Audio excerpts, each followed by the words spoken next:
Hello, this is Dawn, and this is chrysalisdawntarot.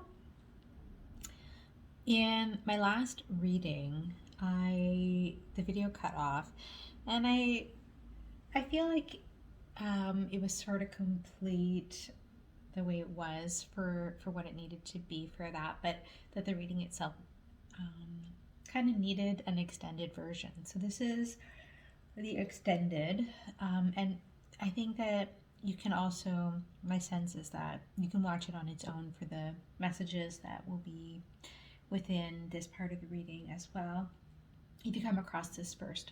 Okay, so I was looking a bit at some of the book meanings from the Beyond Lemuria book, and I thought that was really telling for a lot of the things we were talking about.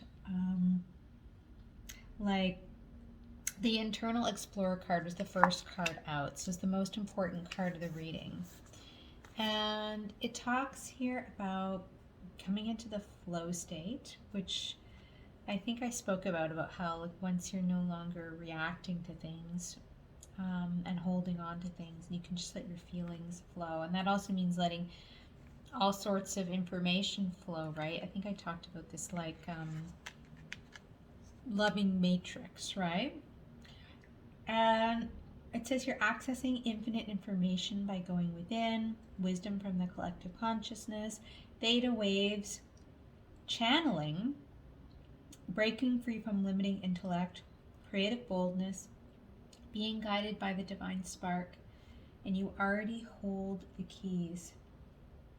And then it says here, and also we taught, when we stop looking outside ourselves and surrender to a soft inner focus, and I think I spoke about that with the mask, right? Like turning within, right? We have access to unlimited information and resources. When we stop thinking with the glass ceiling of our intellect, we have access to multidimensional wisdom from the collective consciousness. Have you ever felt in total flow, perhaps when speaking about something profound that you have total faith in? You have heard your words articulately unfold. At other times when you have doubt, you must watch your words as they come out disjointed, only hinting at what you are trying to say. So and in my journey as an artist, I found I was able to paint more skillfully than I imagined when I stopped thinking or tightly controlled my images into being. This was especially so when I was starting out. By getting out of my own way, I could get into a flow that felt something else was guiding my paintbrush. This is known as flow state. It is said to be the optimal state for higher function. And when in a deep flow state, it can seem as if something else is guiding me. Perhaps it is my higher self. People often ask whether I have a strong concept of what I will paint before I start. I do have a half-formed idea, but the state I find myself in when I paint allows the rest of the image to form itself. I don't try and control it too much. When I allow myself to really go there and listen to the whispers that guide the journey, it gives more soul to my pieces. These are the creations that people most resonate with, the ones that prompt a mysterious sense of remembering. And then it says at the end here, you're invited to explore the state of flow. This card is also a reminder that you are an infinitely amazing being who can access collective consciousness, especially when you surrender some control to the greater process or get out of your own way. You have the permission you felt you needed, so go within and explore. Wonderful gifts are waiting for you. So I feel like this speaks a lot to these gifts of writing, right? And channeling. She spoke about channeling. I spoke about the prophets and like that you're getting. She talks about it as the collective consciousness. I think it's bigger than the collective consciousness. I think it's the Akashic records. I think it's cosmic awareness, galactic awareness. There's a lot that you can access here in the flow state. That's going to be really, really powerful. It's going to be important to write down. And going within is, with the right people, which may only be, there's what, 3 people in that group. It might be a very small group of people. Is going to be the right kind of supportive environment to really make the most of this this creative work, and which ultimately will be shared with the Six of Fire here, right? Because this is specifically an influencer card. And it's interesting that this is coming up because I was just painting again today, and I was guided by God in my meditations and my conversations with God to get back into painting to support my other work. In addition to the meditations, right? Like that, specifically things like very flowy exercise, like ballet and bar. Maybe if you're into Tai Chi, I'm not as into Tai Chi, but like that would definitely, I think, qualify. But movement where you're really enjoying an art of flow, like even if you're not an expert ballerina, even if you're not a prima ballerina, even if you're not an expert painter, and you are like this scribe, this channeler, right, with where your flow state, where in genius really comes more in the written form, all of these different activities support you to do an even better job with that written channeling work by engaging in these other activities as well. That's what God was really trying to get across. And the meditations, too, that they're all it's all supportive of on a real continuous basis, like being in a more fluid, flowy state of being. So, and I also looked up the Crystal Keys card, and I thought what was really interesting about this card was it did talk as well about triggers and drama patterns. You could say ego, and like finding the wisdom where you feel triggered, right? And how that can basically help you to kind of like overcome power struggles and come into greater compassion for all people, right? And so I feel like there's something that is kind of, completing around that. If we kind of look at this future energy as this, which we already talked about in the last reading, about having really kind of fully completed a cycle around triggers, right, and ego. It could be that I feel like 5 of Earth is 5 of Pentacles. Like it can be a card of financial struggle and loss. It's also, though, a card of just feeling abandoned, right? You can see she's sort of like out in the wilderness. It could also be a card of feeling abandoned by God, right? And there's this new trumpet harking here, right, to receive this higher level of connection. And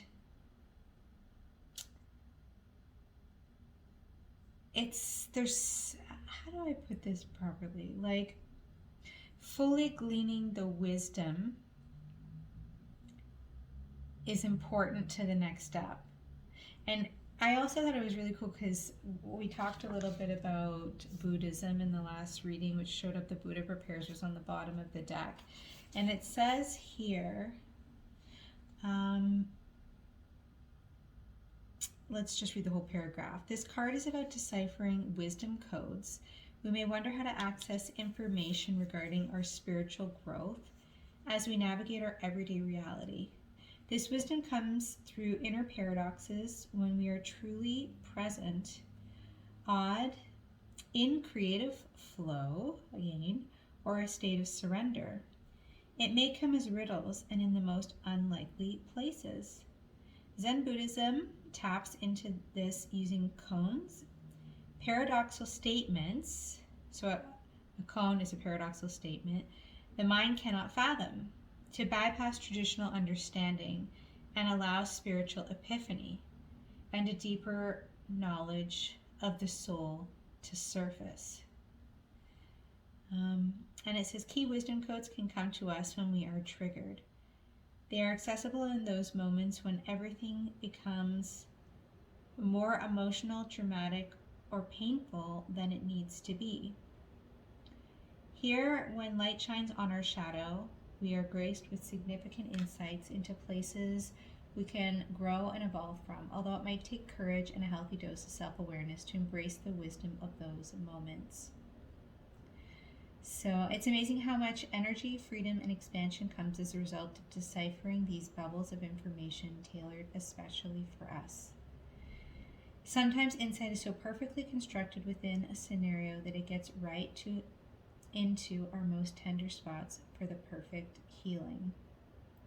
These are potent codes, as all personal power struggles and ego problems affect the bigger picture of how the world operates. Our shadows are unresolved wisdom codes, and avoidance makes them spiral out to aid in the construction of a world we don't actually want, both individually and collectively.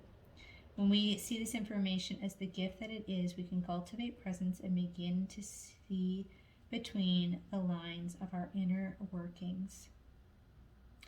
So, yeah, so it's pretty powerful message, right? Like about that overcoming, healing, triggers around abandonment here, I feel, is the key one, and poverty consciousness is,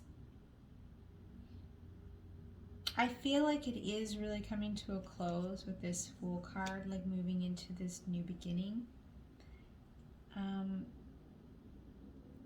And I feel like it's this state of presence to, like they said, the paradox, to the loving compassion, to being the observer, being able to take a step back and not just look at the things from your perspective, right? From like what works for you, ego, right? And it could be that there's some like automatic handwriting that might be really helpful for working through some of this. Maybe some like back and forth, dominant, non-dominant handwriting to work through any area where you're just feeling like things are not exactly the way you want them, and how that makes you feel, and why, and because it's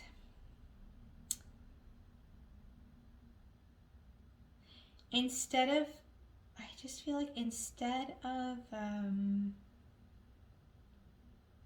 trying to fix a perceived problem with a band-aid, like there's so much band-aid solutions out there for everything, especially when it comes to making money, right? And like quick fixes to making money, and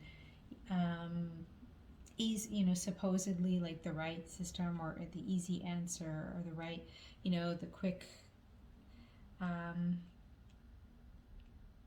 the quickest way, or the most appealing, easy way, the right way, as said by whoever. And there's a lot of, or even just like sometimes getting a job doing something just because it's going to pay you a certain amount, but it's not necessarily helping you grow, or it's not helping the world grow because you're doing things an old way that is sort of outdated. Like none of that really solves a deeper problem, right? And it's like, I just feel like if you're watching this, you're pretty advanced and you're being asked to go really deep on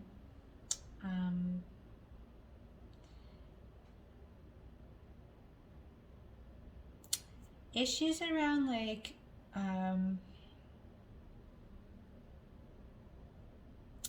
core ego issues around survival, right? And why you get triggered by these, survival issues, and how that sort of feeds a certain, we'll just say, lower aspects of human nature, right?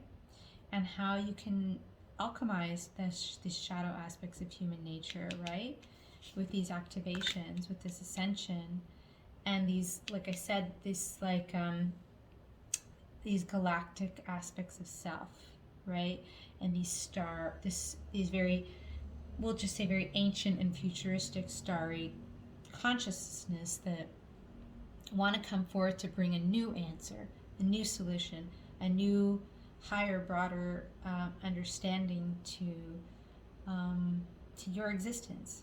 And that might sound really lofty because it seems kind of intangible, but I just feel like God's kind of saying, like, you're not really, if you're a very advanced soul, this is to some extent, it's kind of why you came here, was to push these kinds of envelopes and not take the sort of easy route, or the not just to like ensure that your own needs are met and be happy with that.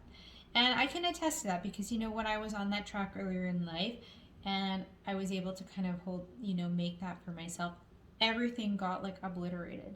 And there was really, like, God created the perfect situation, the perfect storm to obliterate it. And there was nothing I could do about it. Nothing at that point. And it involved, my family, my marriage, my work, and it was extremely intense. And it taught me some very profound lessons.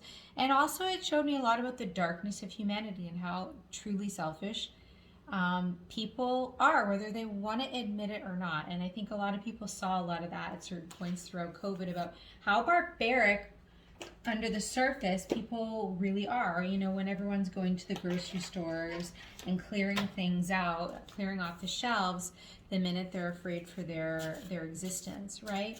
And then everyone goes back to normal and acts like everything's okay and that we're all so civilized, but we're not. Like, collectively we're not, which is why we're doing this work to and writing things down to create a legacy, just like the ancient prophets did, just like Jeremiah did and Isaiah did, and all the prophets. There's many of them. Isaiah is probably the most significant prophet. Jeremiah is also extremely significant, and it's really valuable to read their works in the Old Testament. But they were well ahead of their time, especially Isaiah, sometimes seeing things far, far, far into the future. And 100 years sometimes, And, you're being called to do something similar to sort of have an understanding of what humanity really needs to develop in their consciousness and what they need to be aware of for moving forward for the next 20, 30, 40, 50 years or so, is what my sense is. So let's get a card from my personal deck here, and what do people need to know?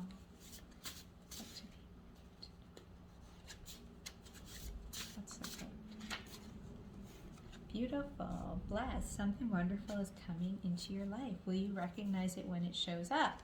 Expect the unexpected. And then on the bottom, we've got Angel's Trumpet. Sorry, this card has got waterlogged. You're called. Time to get into divine alignment. Have no fear. Your angels are guiding you every step of the way. Listen, look, and you will know. Yeah, there you go. Angel's Trumpet with the Fool card there with the trumpet, right? I feel like you really are getting called into divine alignment, to let go of any sort of resolve through any shadow aspects that that would be interfering with you doing that. And there is a lot of support. So to call on your angels, call on Archangel Gabriel especially.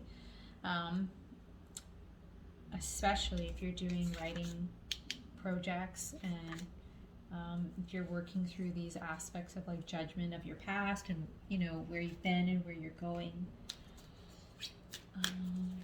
And let's hit a dragon oracle to close the reading. Okay. Let's close it out.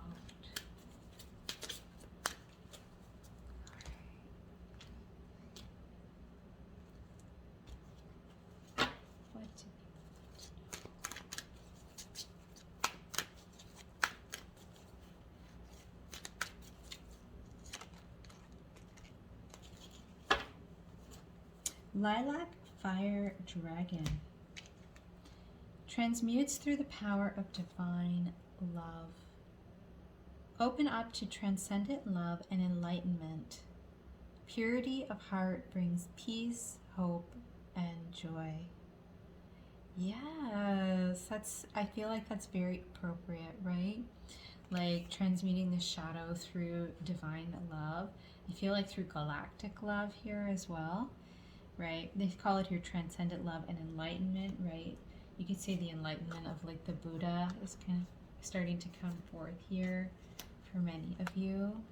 And this, again, this heart healing, right? Purity of the heart brings peace, hope, and joy. So, and I feel like that has a lot to do with this page of fire here, this page of wands, about a spark of exciting new beginnings, good news, good tidings, and higher inspiration really coming through. So on the bottom here we've got Black Dragon from Saturn, brings you wisdom through spiritual discipline. Concentrate, focus on your ultimate vision. Congratulate yourself, you have passed a test.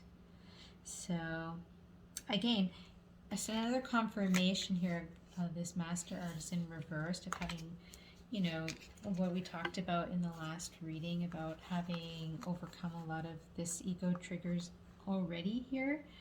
And there might be something here still completing with that, but you're well on your way to finishing that lesson. And so to stay focused on what you're doing. I think when this talk here about focusing on your ultimate vision has to do a lot with this Magician card and like what you're creating here for this longer legacy with this Nine of Pentacles card, right? And again, writing things down. It's really important right now to write things down. So that's the extended reading. If you want to book a personal reading, the information will be in the description box. Please like, please share, and subscribe. And I'm sending you lots of love, and I'll talk to you all again soon.